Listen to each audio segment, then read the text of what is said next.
Karen made the biggest mistake of her life. She called the cops on my 78-year-old grandpa for fishing on our own land.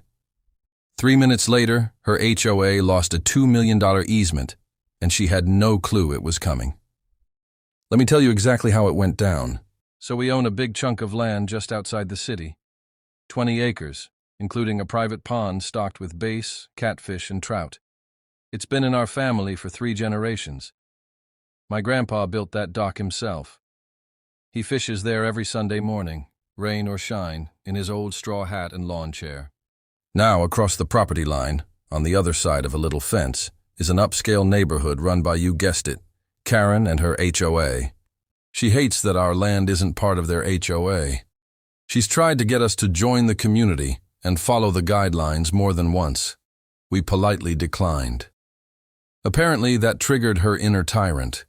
So one morning I'm sipping coffee on the porch when I see her storming down the hill from her side, phone in one hand, HOA clipboard in the other. She marches right up to the pond where Grandpa's sitting peacefully with his rod in the water. "You can't fish here," she screams. "This pond is under HOA jurisdiction. You're trespassing."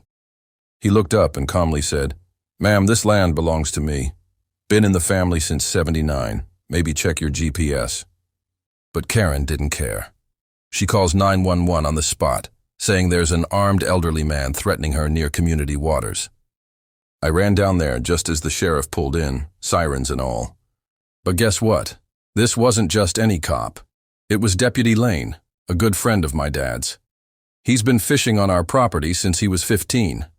He asked Karen where the problem was, and she points to Grandpa and says, "That man has no right to be here."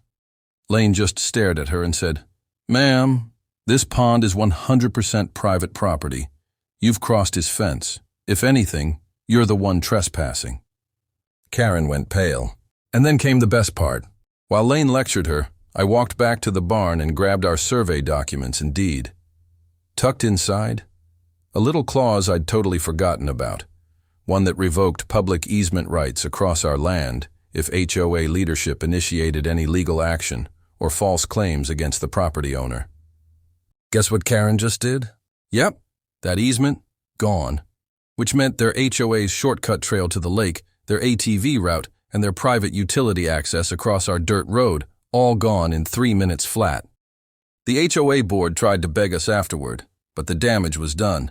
Karen got kicked off the board, and my grandpa, still fishing, still smiling. If you loved watching karma come for Karen, hit that like button, subscribe for more real justice stories.